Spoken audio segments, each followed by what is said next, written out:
You may not know, but there is an early draft of Return of the King where Tolkien contemplates what would have happened if Gandalf took the One Ring for himself. The ringlord would wax ever in power and the desire for power, and all minds he would cow or dominate so that they would blindly do his will, and he could not be slain. More, the deepest secrets of the mind and heart of Sauron would become plain to him, so that the Dark Lord could do nothing unforeseen.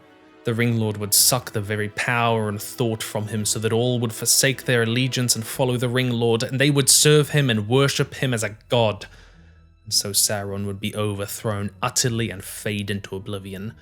But behold, there would be Sauron still, but upon the other side, a tyrant brooking no freedom, shrinking from no deed of evil to hold his sway and to widen it. And in other places, Tolkien elaborates that Gandalf would build up a great empire and army with all the engines of war the way Saruman did, probably uniting Rohan and Gondor before potentially facing down against Sauron in a duel of sorts, before ultimately becoming the new Dark Lord himself, corrupted by the ring. All the ring's works would endure just under a new master. It's bad news, but I do have some good news. The sponsor of today's video, who is me. That's right, me and my books, On Writing and World Building Volumes 1, 2, and 3. If you like writing, sci-fi, and fantasy, you should pick up these books where I take all the discussions we have around that stuff and put them into this much easier to read and reference text. Or you can pick up my fiction book, A Catalogue for the End of Humanity. It's amazing stuff. 100,000 other people already have picked up these books, and you should join them. But not everyone could use the ring to beat Sauron like that. He speculates that only Gandalf, as an angelic entity equal to Sauron, might be capable of even beating him, and maybe Elrond and Galadriel too, powerful people equally drawn to power. But when I was reading that early draft, it was actually the line from Aragorn after that which was even more interesting. "And worse," said Aragorn, "for all that is left of the ancient power and wisdom of the West, he would also have broken and corrupted." Those two words, "and worse." What could possibly be worse than the rise of a new Dark Lord supplanting Sauron, now utterly invincible and from which the world might never recover? Every time someone asked Tolkien what would happen if someone, quote, good tried to use the ring the way Boromir wanted to defend their homeland, to protect the defenseless, to preserve the world they knew, Tolkien was even more worried about something worse happening. Gandalf as ringlord would have been far worse than Sauron. He would have remained righteous, but self-righteous. He would have continued to rule and order things for good and the benefits of his subjects according to his wisdom, which was and would have remained great. Thus, while Sauron multiplied evil, he left good clearly distinguishable from it. Gandalf would have made good detestable and seem evil. When Aragorn says the ancient power and wisdom of the West would be forever corrupted and broken, he's talking about how Gandalf trying to use the ring for good would make it harder for us to know what doing good even meant. They would lose the ability to see the beauty and importance of doing good for the sake of it. That at least Sauron gave us some certainty about what we had to do, even if it was hard. Beyond that, Gandalf is one of the Astari, the 5 wizards. Aragorn is looking at Gandalf as this representative of the wisdom of the Valar, of God, to show them how they're meant to do good in a world as dark as this. And, I mean, if he can't, then what hope do we have? That the only world worse than one crushed under the boot of evil is one where you start to doubt the boot is even evil in the first place. That it is better to live in a world with less hope, but we still know what it means to do right and wrong, than one which feels better, but we've kind of mixed those lines up. That those worlds make evil invisible. If Gandalf took the ring, the world might have been at peace, but they would not be free. Gandalf would be acting out of love for the hobbits, for peace, for protecting what is beautiful, but slowly and surely dissent would be punished with greater and greater cruelty to preserve that idea of peace and order and knowledge. And Gandalf would convince himself, as powerful people often do, that them remaining in power is good in and of itself, and so will do anything to preserve themselves. They have to, they should, it is their moral obligation that they are the only ones who can do what needs to be done. They're the only ones with the strength to do it, and so opposing them is opposing the good. Where Sauron did horrible things out of a desire for power and self-gratification and praise and recognition, Gandalf would be doing it with the full approval of his conscience, knowing he was doing right, assured that he was wiser than any of the rest of them, because, of course, he kind of was, right? He is one of the wise. And the worst part, that to so many it would seem like the right path to conquer Sauron, to quash Mordor, to subjugate the orcs, to bring Harad and Rhûn low, because of course it is, to defeat Saruman, to take his staff, his power, to defend Gondor and the Shire from utter destruction. Everything about that world would feel right and be wrong. In fact, when Frodo offers Gandalf the ring at the start of Fellowship of the Ring, he says as much. Yet the way of the ring to my heart is by pity, pity for weakness and the desire for strength to do good. Do not tempt me. The wish to wield it would be too great for my strength.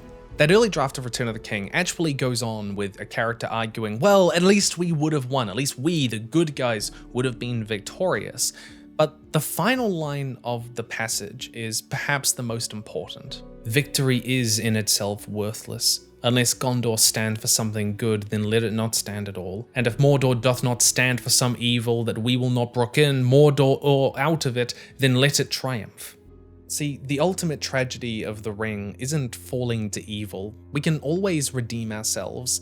It's losing sight of what it means to do good, so much so that redeeming ourselves may become impossible. Because we wouldn't know the way back anymore. We'd have muddied ourselves, blurred too many lines to see what was right and wrong.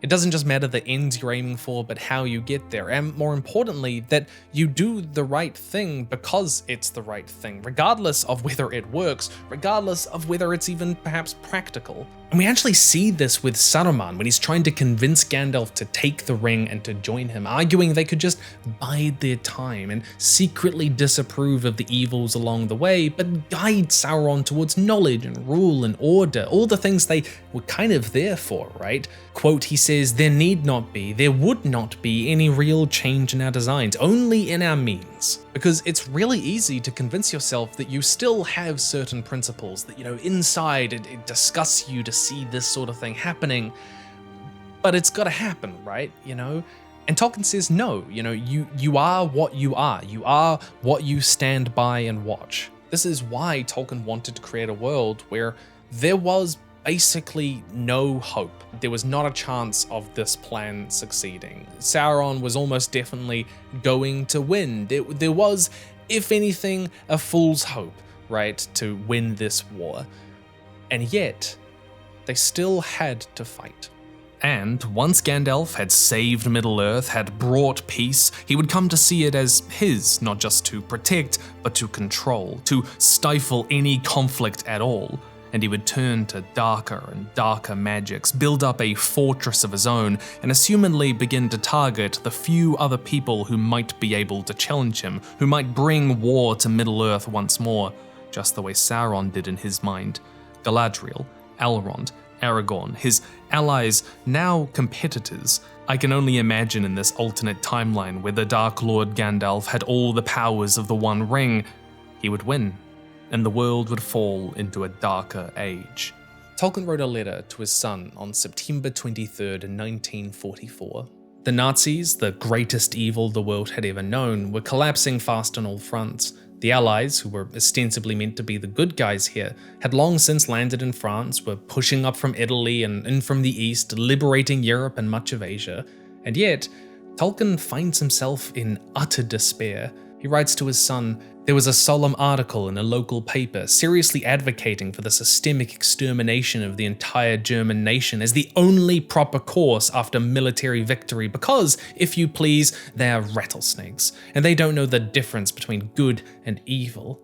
Yet people gloat to hear of the endless lines, 40 miles long, of miserable refugees, women and children pouring west, dying on the way.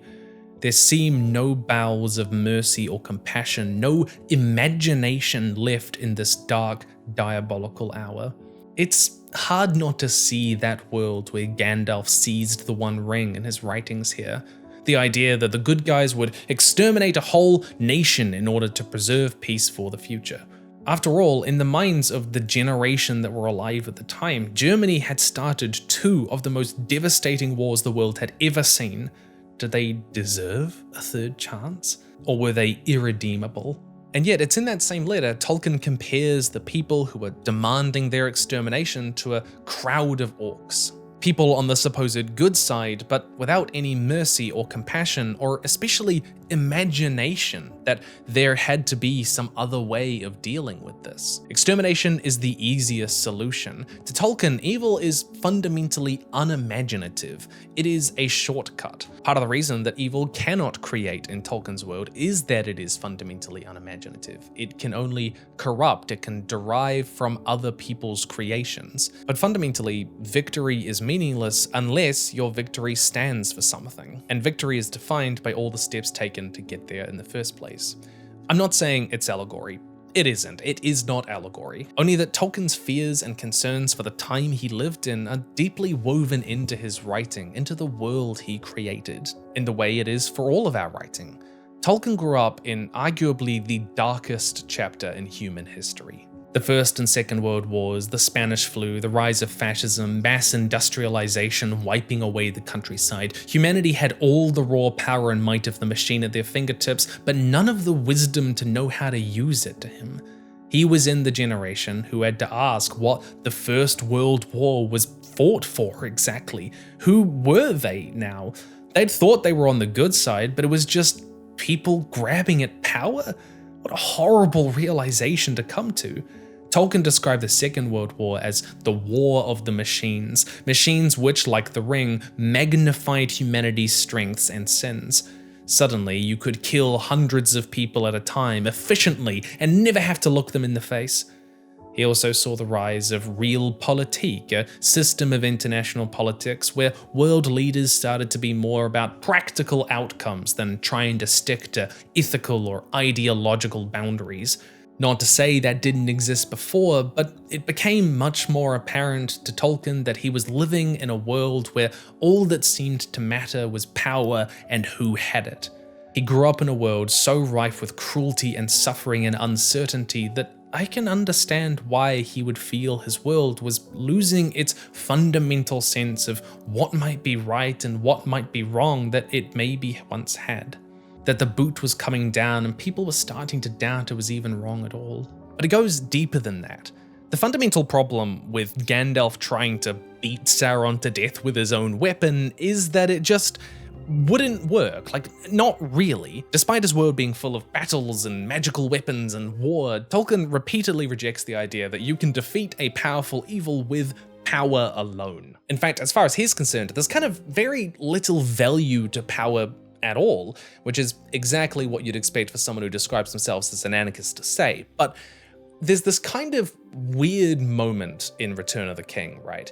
Where the Witch King breaks down the gates of Minas Tirith and has this showdown with Gandalf. It is epic, it's intense, with the Witch King crying, "Do you not know death when you see it? Die now and curse in vain." And he draws a flaming sword and then it kinda just fizzles out. Rohan arrives and the Witch King leaves.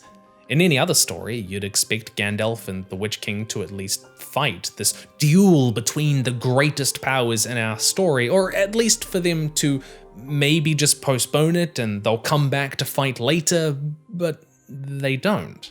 And I started to wonder, why?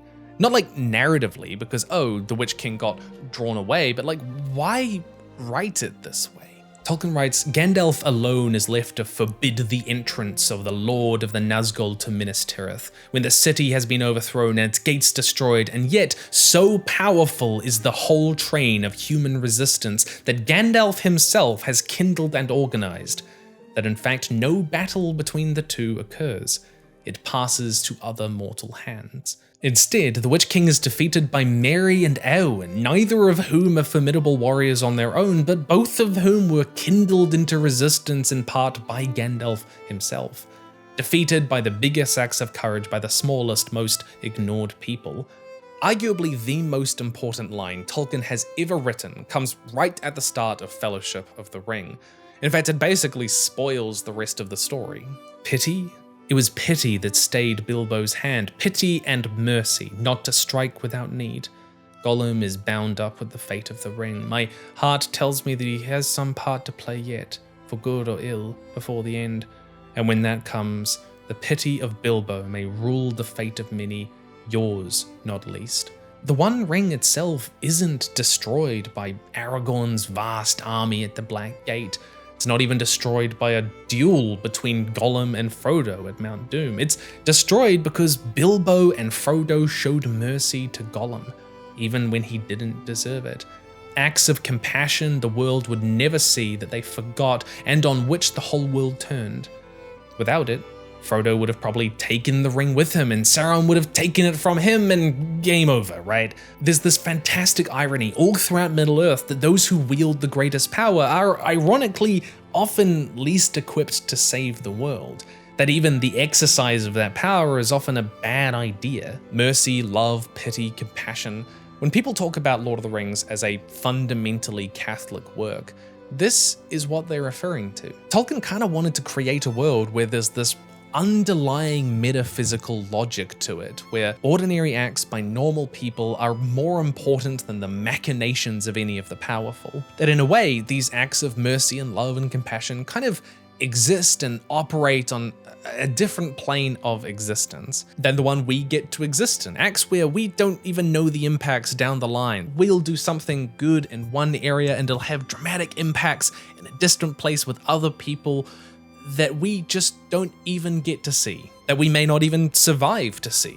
Frodo never truly recovered from his quest, traumatized for the rest of his life. Theoden didn't survive the war, and yet he still had to ride on. He knew he did. It's not good enough to do good for recognition or out of fear or for praise. The most powerful acts in Tolkien's world are the ones done because it is right for the right reasons, often to their own detriment, like Frodo, and invisibly to those who think they have real power, like Eowyn. Tolkien writes, in this case the cause, not the hero, was triumphant, because by the exercise of pity, mercy, and forgiveness of injury, a situation was produced in which all was redressed and disaster averted. And the history of Middle-earth is full of this kind of stuff. In other words, Gandalf taking the ring was never going to work in a world like this. It couldn't. Gandalf taking the ring is ultimately a hypothetical about taking a shortcut, taking the easy way out. The ring is the fastest and most efficient and simplest way to defeat Sauron, to protect the Shire, Gondor, to stop Saruman. It's also the fastest way to lose your humanity. People might respond to this and say, that's naive, the real world doesn't work like this, good acts are often wasted on people who don't deserve them, and sometimes it just doesn't work, and I get that. That sort of impetus is actually where a lot of the grimdark and kind of more modern realist fantasy writing is often coming from. It's writing in response to the way this kind of world works. And that's a conversation worth having. But I think these stories are important. I didn't just want to make this video because it's one of those meme questions that everyone, thinks about. What if Gandalf took the One Ring? I started thinking about it after I read a scene in a different book, actually. Oathbringer by Brandon Sanderson. Spoilers if you haven't read it. I will keep things vague, I'm not spoiling the entire story, but I feel it's important for me to provide this context. There's this scene in Oathbringer where the city is under siege by the Dark Lord, and they've just broken through the walls. Everything is going wrong, everything is falling apart, everything is bad, everything is hopeless. And yet when people look down into that breach, they see a single man standing there, alone, a man who isn't wielding a sword, a man who is holding a book. And it reads, how could anyone ever fight this? And yet, a solitary figure had somehow gotten around the troops who had already entered the city. He now picked his way across the rubble, wearing a blue uniform, carrying a book tucked under his arm. Unaided and defenseless, Dalinar Kholin stepped into the gap in the broken wall and there faced the nightmare alone. It was so real to me. Such a stark image. It immediately made me think of Gandalf and the Witch King at the gates, but not just because of the confrontation, but because this is the most important moment of this battle, and it is not turned around by a man wielding a magical sword and slaying his enemies. It's turned around by a man clinging to his ideals when everything seems darkest.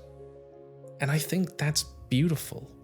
I think a lot of the time we don't create stories or art saying something because we're convinced of that, but because we want to be convinced of it. And I realized while I was reading that book that I tend to write a lot of depressing stuff, and that I didn't really want to do that so much anymore.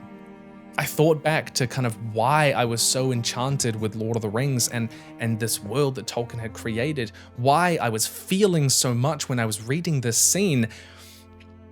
And it's because I want to be convinced of those ideas that are in those moments, and that we should want to be the kinds of people who put that hope out into the world. I wanted to put more of that optimism into the world because it matters, and I actually ended up fundamentally changing the ending of the book that I was writing to reflect that. Not necessarily because I think the world will change for the better, but because I think that the world changing has to start with people believing that it can change for the better. We can't just write about empathizing with the feeling of hopelessness. We have to write about what it means to find hope again. People criticize Tolkien for being all about black and white, simplistic morality. That isn't really true, especially if you read stuff like The Silmarillion, but he did write optimistic fantasy, about ordinary people finding the strength to change, to be better, to do better, that we all can, and that will bring evil low in the world. Questions like, what if Gandalf took the One Ring and used it for good, are fun because they're dark and edgy and feel rebellious, but we can't fall into the trap of thinking that evil and grey morality are somehow more complicated than doing good. In the words of Ursula K. Le Guin, who herself was inspired by Tolkien, the trouble is that we have a bad habit, encouraged by pedants and sophisticates, of considering happiness as something rather stupid. Only pain is intellectual, only evil interesting. This is the treason of the artist, a refusal to admit the banality of evil and the terrible boredom of pain. This is why, to Tolkien, evil is fundamentally unimaginative. It's just not as complex. It's a lower form of thinking, whereas doing good is sometimes the most complicated thing we can do. I think there's something beautiful in this idea that it wasn't just that Frodo and Sam happened to be the ones to carry the ring to Mordor, and it worked against all the odds, but that if there was ever a chance for this plan to succeed in the first place, then it had to be ordinary hobbits who carried it all the way. At some point, we're all going to have to decide what to do when all hope seems lost, whether to cling to our ideals or bend when everything seems pointless. And these stories help us do that. They helped me do that, and they're why I keep returning to them, why I think they're important. I'm an author, sci-fi and fantasy. That is the other half of my job. And you can read my stuff either at the links down below where I publish professionally with magazines, or here's my book, A Catalogue for the End of Humanity. I've got a bunch of stuff out there. And of course, if you like writing and world building, talking about sci-fi and fantasy yourself, then do pick up my On Writing and World Building series, which takes all of kind of my writing and world building discussions that we've had on the channel and puts them into this. It's got way more exclusive stuff, and I'm pretty sure you'll love it. 100,000 other people already have. It's amazing. My book, by the way, has a ton of incredible art from people inside the community, and it is pretty amazing that, you know, I get to do this job, and it's possible because I can promote stuff like this. You guys make this possible, and I mean, I don't even know how to put that into words, you know, that how thankful I am that I get to do this. It's truly amazing, and I love that writing is such a big part of my job because it is such a big part of me, you know. So, I want to know your thoughts. What do you think would happen if Gandalf took the One Ring? Why couldn't he take it? And, you know, what sort of worlds do you write? Are they more optimistic or realistic or pessimistic, or how would you frame it? Let me know down below. Stay nerdy, and I'll see you in the future.